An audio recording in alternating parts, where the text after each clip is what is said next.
Have you hit your goals in 2021?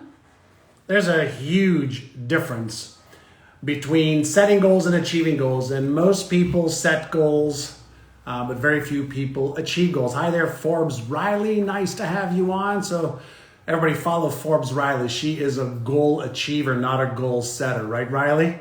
Or Forbes? So what's the difference between setting goals and achieving goals? Everybody has goals.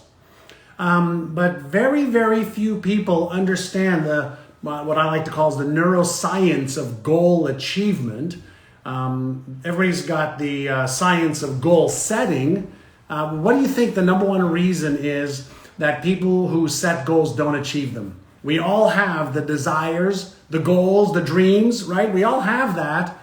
But why do so few people not achieve their goals? Whether it's financial goals, health goals, relationship goals. What do you think might be happening here in your brain? Not in the plastic brain, but in your particular brain. What's going on? So lack of consistency, like what's causing the lack of consistency, right? Setbacks, everybody has setbacks. Discipline, no, you're 100% disciplined to your current habits. You have 100% discipline, right?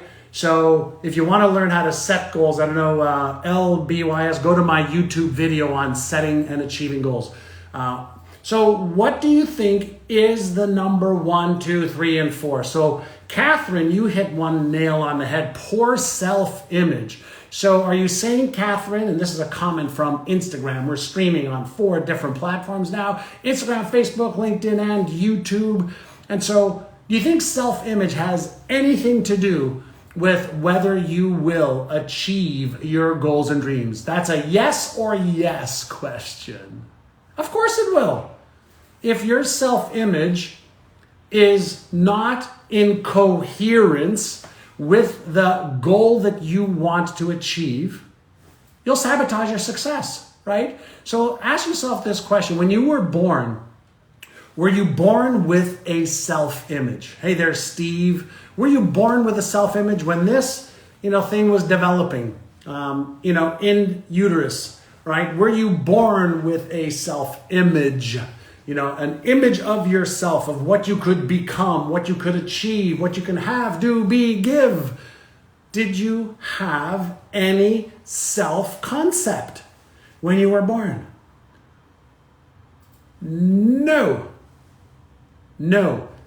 self-image. Zip, zero, nada. You were an open slate. So we're talking about 4 things that are preventing you from achieving your goals and dreams. And I just did a live presentation to a group of lawyers from around the country who are looking to level up their law practices.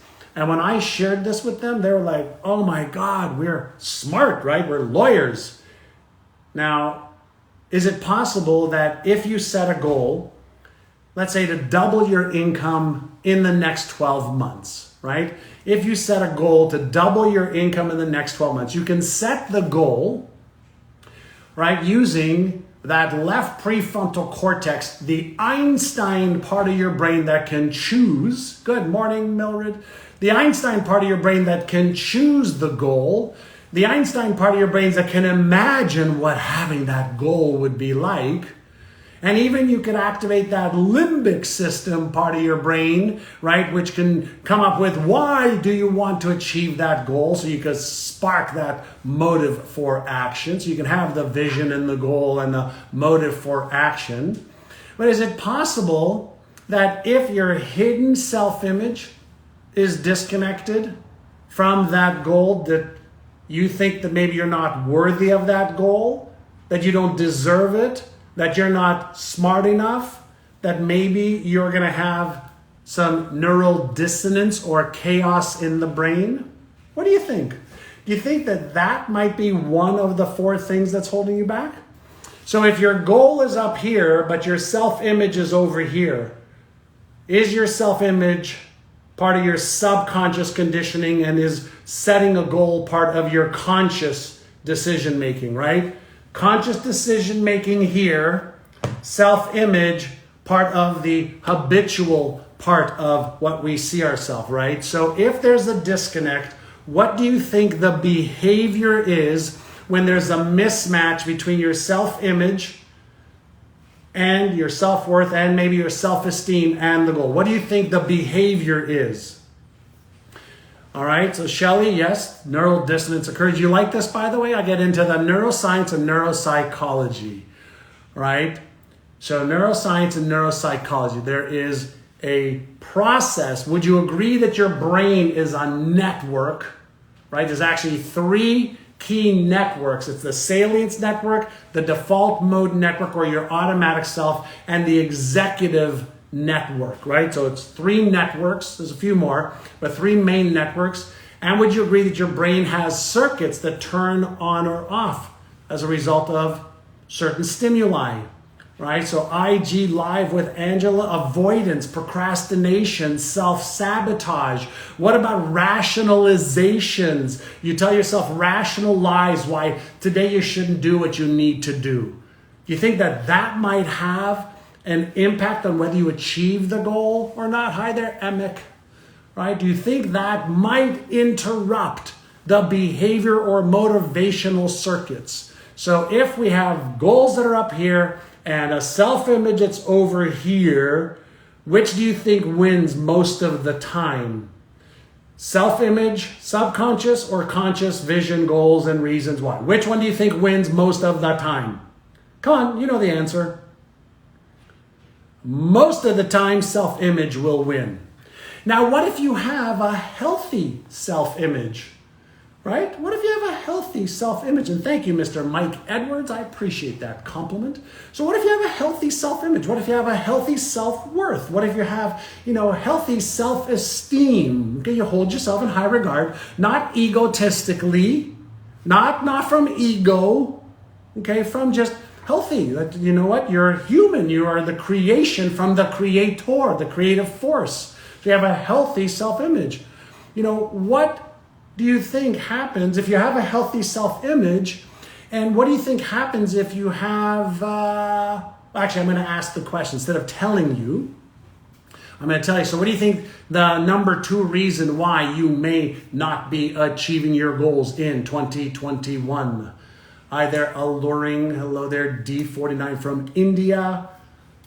Tell me where you're from, by the way. Yeah, I'll come back to the number 2 reason in a second. Number 2. By the way, every Tuesday morning at 9 a.m. Pacific, when we started today, which is 12 o'clock New York and 5 o'clock in London, I do a 30-minute free session here.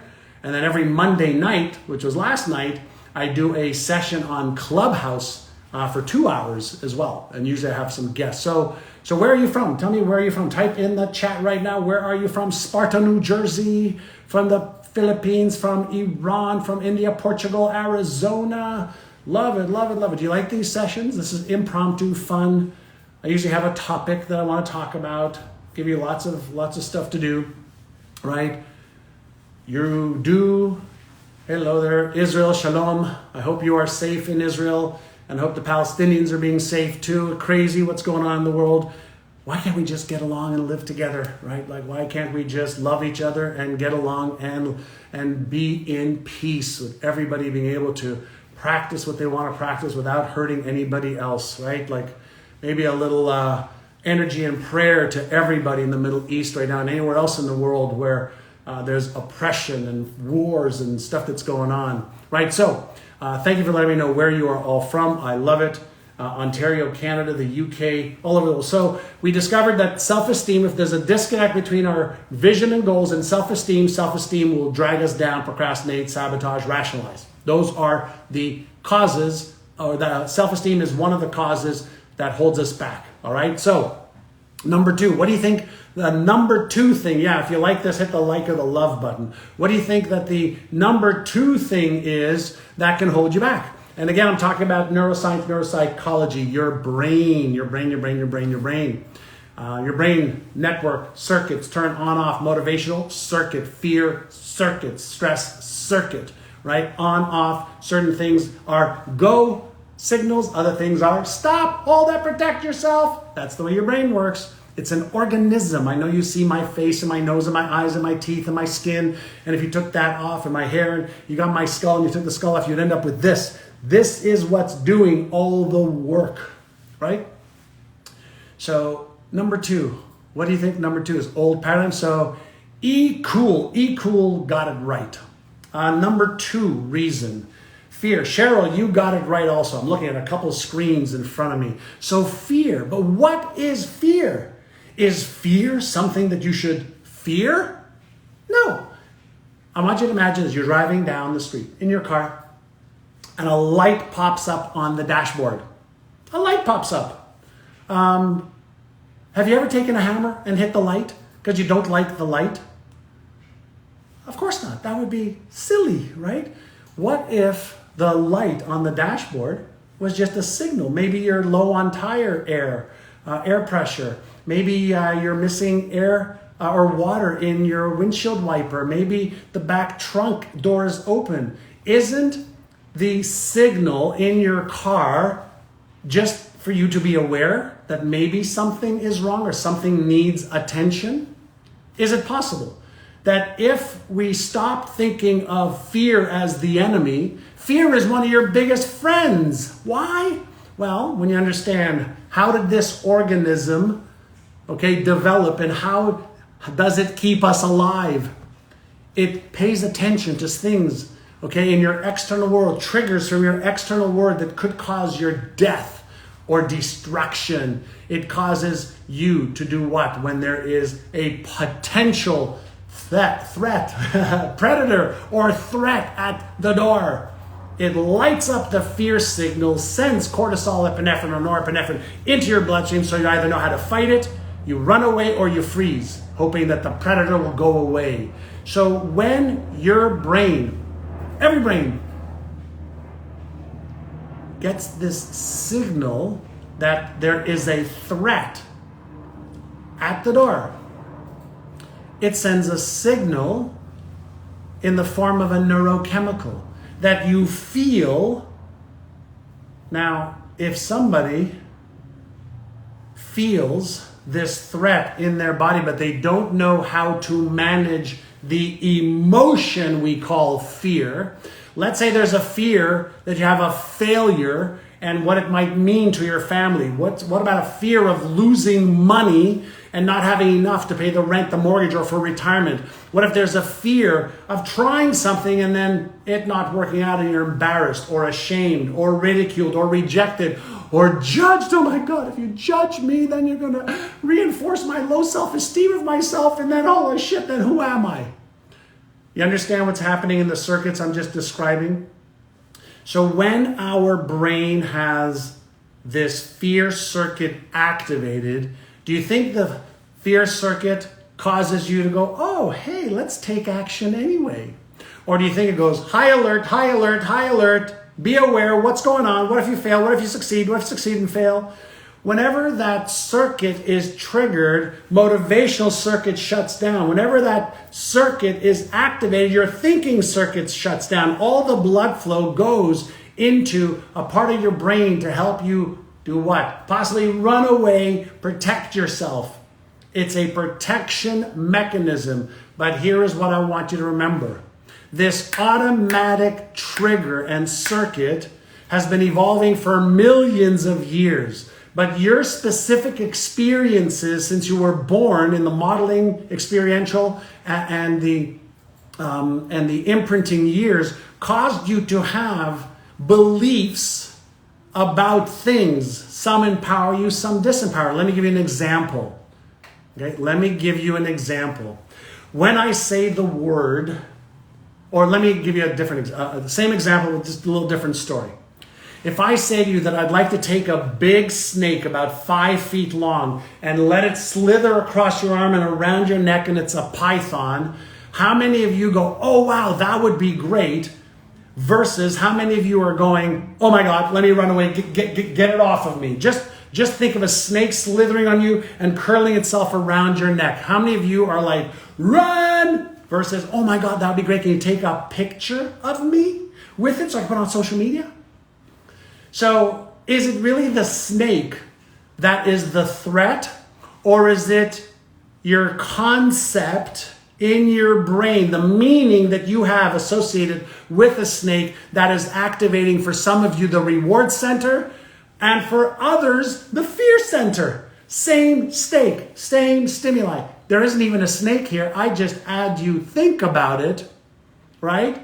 And it triggered that fear circuit for some, reward circuit for others. So it's never about the thing. So when we have fear of being embarrassed, ashamed, ridiculed, judged, fear of disappointing ourselves, fear of failing, fear of succeeding, there's 50 different types of fears, we automatically trigger the circuit that does what? Stops our action taking.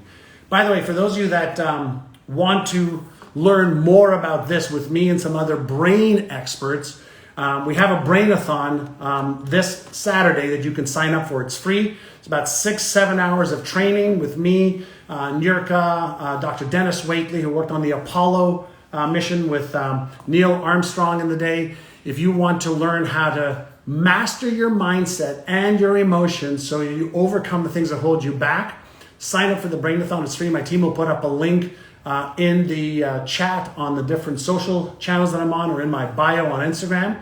And you can sign up for it, watch an hour, watch 2, watch 3. You get some amazing training on how to eliminate all this stuff. So number 2, okay? Number 2 is fear. Number 3, okay? Number three. Can anybody guess what number 3 is? Can anybody guess what number 3 is? We've talked about self-image can hold you back. Fear can hold you back. There's 50 different types of fear. What's number 3? What is number 3? And by the way, fear is triggered in your subconscious mind. Okay? Fear is triggered in your subconscious mind, releases neurochemicals that you consciously feel. And if you don't know how to manage your feelings, you try to move away from them. Okay? By procrastinating, self-sabotaging, rationalizing, drinking alcohol, taking pills, or being addicted to suppression versus expression. So anyway, Shelly, awesome that this will be your third brain-a-thon. So what's number 3? What's the number 3 thing that can hold you back? There's only 4. There's only 4 things. There's not 25 things. There's only 4. Mohit, procrastination is an effect. Okay? So why are you procrastinating? There's a reason we procrastinate. So let's not focus on the effect. Let's focus on cause, which is all the work that I like to do. Right? That's why I do the behavioral neuroscience research to understand what's driving behavior or not taking action. Let me ask you a question. Is not taking action to achieve your goals a behavior? Is not taking action to achieve your goals a behavior? And Paul, distractions is an effect, right? So is not taking action a behavior? Come on, of course it is, right? If you agree, hit the like or the love button, all right? Is not taking action a behavior? Of course not taking action is a behavior. So, Rena, you hit the nail on the head, right? Beliefs, but is it just beliefs, Rena, or is it limiting beliefs? If we have constructive, positive, empowering beliefs, we move forward and take action. But when we have a limiting belief, like I'm not good enough, I'm not smart enough, I'm not worthy, I'm not skilled, I'm too young, I'm too old, I'm too white, I'm too black, I'm too Asian, Caucasian, I'm this or I'm that, I'm not enough of this, I'm not enough of that. Where are our beliefs? Right? We have 2 types of beliefs. We have conscious beliefs that we can declare, and then we have subconscious beliefs as well. Which ones are the more powerful of the 2? Mike Edwards says subconscious beliefs, right? Mike says subconscious beliefs. Were you born with any beliefs? Like if you were a neuroanatomist, okay, if you're a neuroanatomist, if you were to look in the brain, where would you find your beliefs? The positive, the negative ones, the good ones, the challenging ones, the constructive, destructive. Where would you find them? What are they? Like, what are they? Right? Like, what are they? Aren't those patterns that have been reinforced based on what we learned in childhood?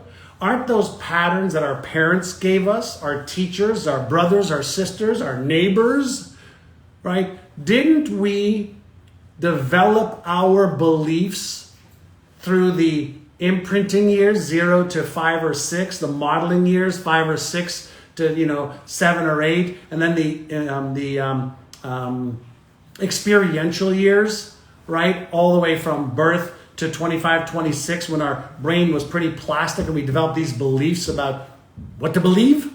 We weren't born with any. They're nothing more than neural patterns in the brain. Now, how many of you have heard the word neuroplasticity? Neuroplasticity, right? What is neuroplasticity? Neuroplasticity is the scientific fact that our brain is plastic, right? What does that mean? It's not like plastic like this brain. It means that we have brain cells, right? So the brain cells, okay, there's a cell, there's an axon, okay, or a body, then there's dendrites at the end, right? And there's synapse gaps in between the brain cells. So those brains have potentiality.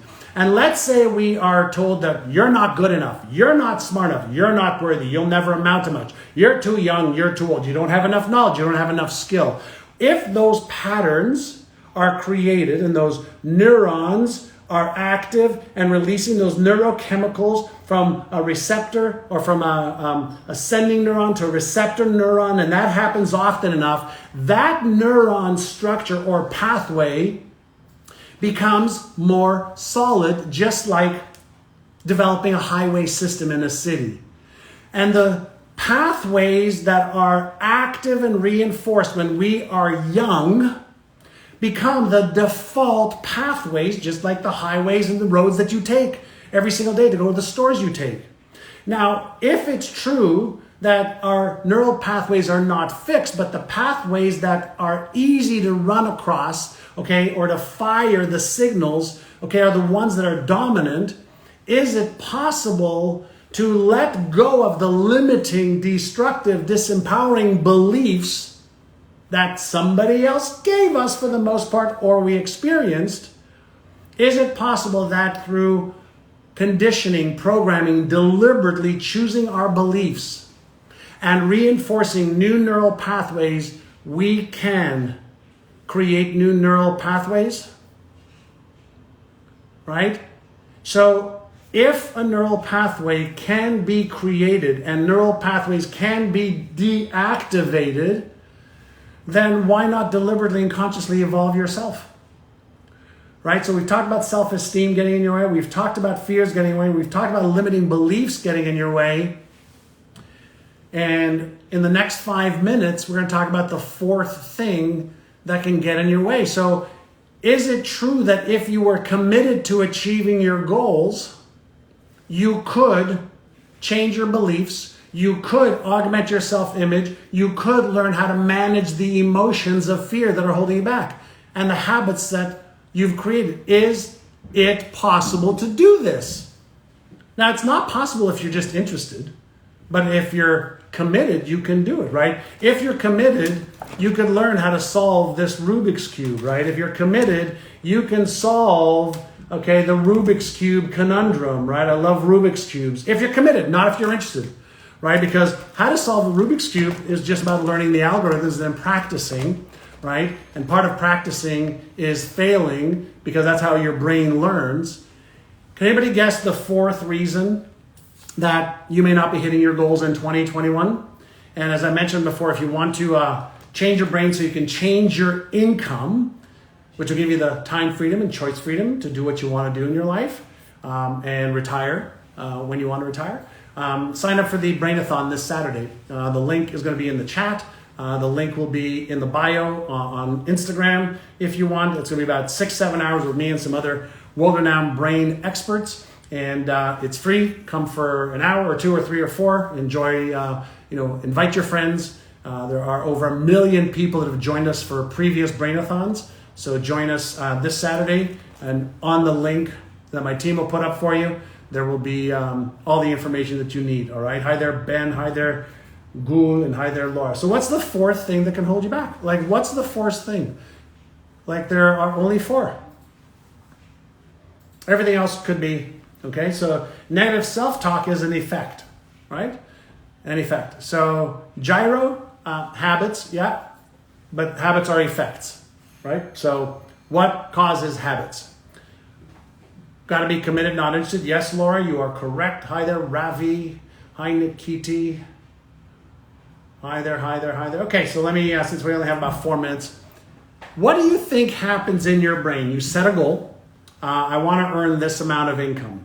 I want to make this much profit. I want to travel the world. I want to invest in real estate. I want to buy real estate or invest in the stock market. I want to start a business. I want to grow my business. I want to lose weight and keep it off. I want to have a better relationship. I want. What happens in your brain if you have a vision and goals and you have a big why and you don't know how to achieve it? You don't have the knowledge or the skills. What do you think happens? Remember, we talked about the brain's an organism that's a network, okay, with circuits that turn on or off. When you set a goal that you don't know how to achieve, you don't know how to do it, what do you think is triggered in your brain? Is your trigger of, let's dive in? Do you think that since your brain wants to protect you, all right, so David says indecisiveness, self-doubt, maybe the fear circuit is triggered, maybe lack of confidence circuit, confusion, maybe overwhelm with all the possible things to do, right? So if your brain is in a state of confusion, if your brain is in a state of unknowingness, does that create confidence and certainty and personal power, or apprehension, self-doubt, and you retract into safety? Which one do you think is going to happen for 99% of people?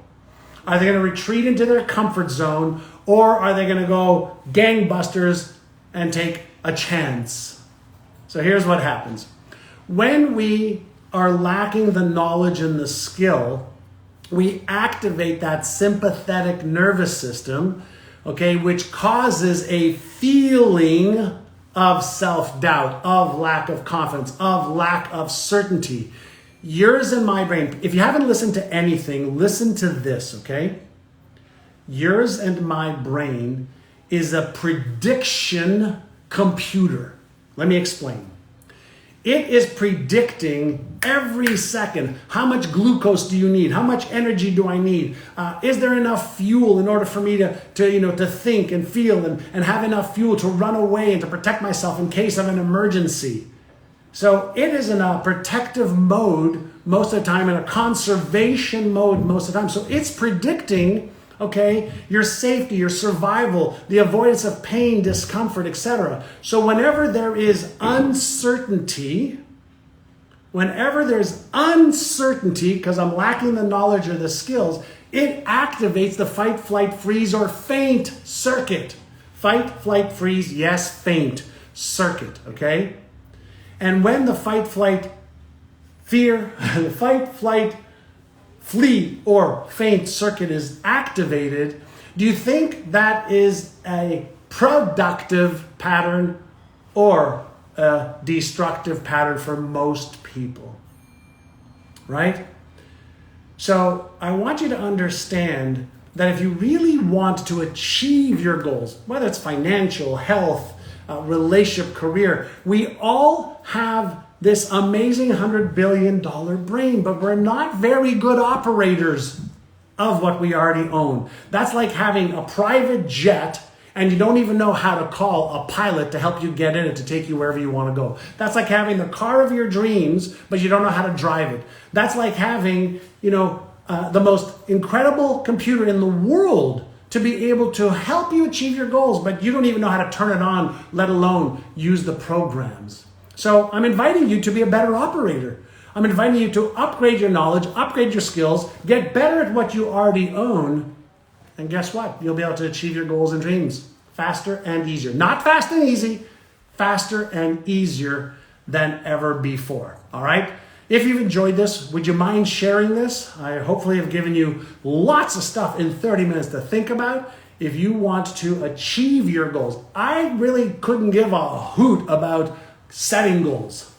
I want you to become a goal achiever, not a goal setter. Everybody has goals. Few people achieve goals. I just shared with you a few things to help you achieve your goals. You are imaginable. You are like an amazing human being, genius level human being, but maybe you're just not activating your genius that's already there. It's not like you have to buy more genius. You don't need to buy more genius. You already have more genius than you'll ever use. Why just not use what you have? All right, so if you want to join us this Saturday, join us this Saturday. We'll go deeper into all of these with other world-renowned brain experts. We'll give you tools, tips, techniques, resources on how you can become a better operator. It's called the Brainathon. It's the 8th annual Brainathon. The link will be in the bio on Instagram. We'll put it on YouTube and Facebook and LinkedIn and everywhere else we are. And if you like this, please share this. I want to help 1 billion people achieve their goals in my lifetime. And it doesn't have to be me helping 1 billion people. If I help you and you help your children, you help your significant other, and you help your coworkers or your employees and people in your community by being the best version of you, I will be able to reach 1 billion people through some of my passion, which is helping others achieve their goals and dreams faster and easier than ever before. So click on the link, sign up, share it. Let's have some fun. I appreciate you. How about a high five? Boom, boom, boom, boom, boom, boom, boom, boom. 30 minutes, power packed. Boom. Have a great day, great evening, no matter where you are in the world. I appreciate you. Leave me a comment, all right? Leave me a comment below. Did you enjoy that? And again, share it.